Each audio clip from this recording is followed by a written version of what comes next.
Naniniwala ang palasyo na magdudulot ng masamang epekto sa ekonomiya at sa buong bansa ang impeachment complaint na isinampa laban kay Pangulong Ferdinand Marcos Jr. Samantala, nilinaw ng palasyo na hindi utos ng Pangulo ang pag-inhibit ni Congressman Sandro Marcos sa pagtalakay sa Kamara ng mga reklamo laban sa kanyang ama. Yan ang umaarangkadang balita ni Christian Bascones. Itinuturing ng Malacanang na atake sa administrasyon ang mga impeachment complaint laban kay Pangulong Ferdinand Marcos Jr. dahil may epekto ito hindi lamang sa Pangulo kundi pati sa ekonomiya ng bansa.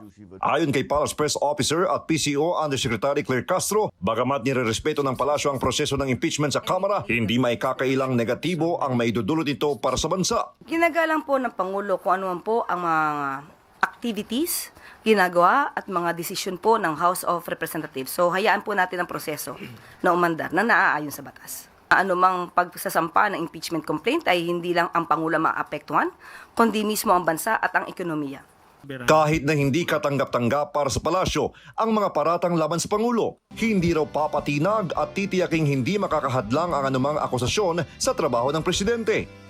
Tutukon din ang palasyo sa anumang dokumentong kakailanganin sa inaasahang pagdinig ng mga reklamo sa Kongreso. Itong mga impeachment complaint na naisampa laban sa Pangulo ay hindi po mapapahinto, hindi po mapapatigil ang Pangulo sa patuloy niyang pagtatrabaho para iangat ang buhay ng bawat Pilipino. Kung kinakailangan po at sinasabi na dapat na magbigay ng anumang dokumento, muli ang Pangulo po ay gumagalang sa proseso.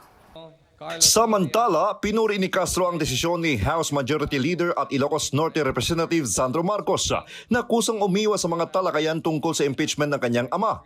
Pagpapatunay niya ito na isang disenteng opisyal ng pamahalaan ang presidential son.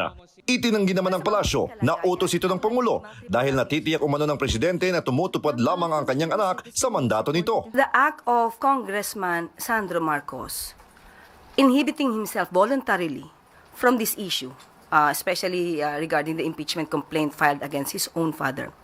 It is a hallmark of a statesman.